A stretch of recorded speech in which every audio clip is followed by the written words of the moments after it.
এখন থেকে বাংলাদেশের প্রতিটা ম্যাচই বাঁচা মরার লড়াই। হারলেই বিশ্বকাপ স্বপ্ন থেকে বাদ পড়তে পারে বাংলাদেশ। সবচেয়ে নিরাপদ র্যাঙ্কিং হলো 7 নম্বর। 8 নম্বর থাকলেও বিশ্বকাপে চান্স পাবে, কিন্তু এখানে কিন্তু অনেক হিসাব নিকাশ আছে। শেষ মুহূর্তে এসে যদি ছিটকে যায় তাহলে কিন্তু বিশ্বকাপে সুযোগ পাবে না। আর বাংলাদেশ যদি বিশ্বকাপে সুযোগ না পায় সেটা বাংলাদেশের জন্য একটা বিরাট লজ্জার কারণ হবে। কেননা ওডিআই ফরম্যাটে অনেক শক্তিশালী টিম হিসেবে বিবেচিত হতো বাংলাদেশ, যে কোনো টিমকে হারানোর যোগ্যতা রাখতো। কিন্তু বর্তমানে বাংলাদেশ টিম যেই রকম খেলছে, এরকম ক্রিকেট খেলে আসলে ভালো কিছু করা যায় না।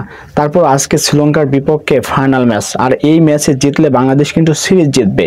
সবচেয়ে বড় কথা, এই ম্যাচে বাংলাদেশ জিতলে শুধু সিরিজেই জিতবে না, বিশ্বকাপে অর্থাৎ 2027 সালের ওডিআই বিশ্বকাপের টিকিটটা পাওয়ার ক্ষেত্রে সবচেয়ে বড় দাবিদার হয়ে যাবে বাংলাদেশ।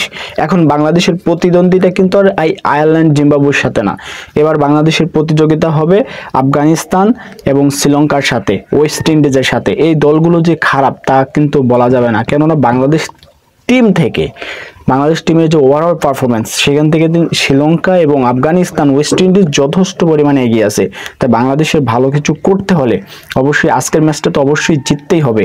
জিতলে বাংলাদেশ কিন্তু এক ধাপ এগিয়ে যাবে।